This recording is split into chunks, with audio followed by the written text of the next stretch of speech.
Hey, it's U.S. Senator Tom Cotton. Good morning, sir. How are you? Good morning. Great to be on with you as always. Thank you for being here. All right. Maybe you can explain this. There's some confusion for a lot of people about what happened and why.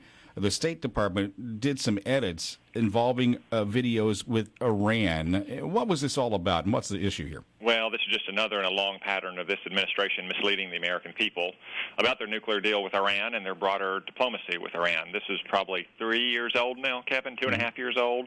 Some impertinent questions being asked at a daily press briefing at the State Department, and in the video archives online, the State Department edited the footage to take out those questions and didn't acknowledge it for many months until just last week when they finally did acknowledge it. And like I said, if it were just an isolated incident, it would be one thing, but we've had the president's second most senior national security advisor just last month announcing that he had intentionally misled the American people to create an echo chamber about the Iran deal, misleading key details about when it started and why it started and what they hope to accomplish. What's troubling is that this is part of a broader pattern of misleading the American people about their dealings with Iran.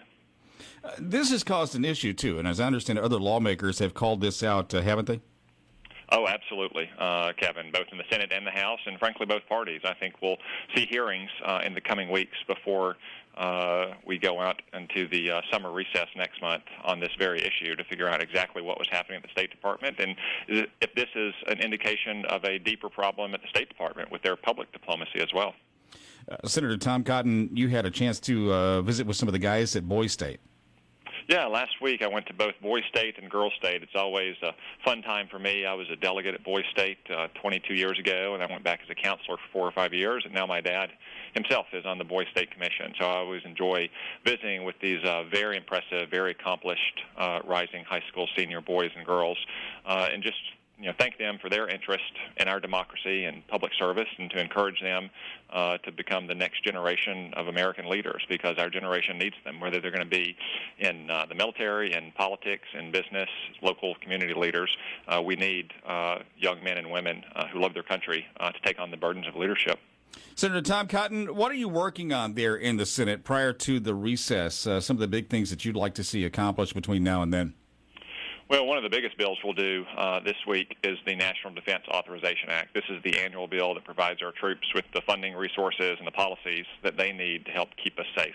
I write a large part of that bill as a subcommittee chairman on the Armed Services Committee, and it includes many other provisions that I included when we were working on it in committee. So this week we hope to pass it. We could have passed it the week before the Memorial Day recess if it hadn't been for Harry Reid dragging out the process for no good reason. But I do expect it'll be voted on and hopefully passed by the end of this week. And then we'll turn to the defense spending bill that provides the money to implement all those policies and programs that the defense bill this week will pass.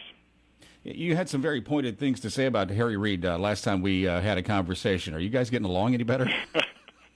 Well, one point I made in my speech is that as a junior senator, I preside over the Senate 3 hours a week, and I tend to preside at the opening of the Senate, which means I get the privilege of listening to Harry Reid's comments every day, which most Americans ignore.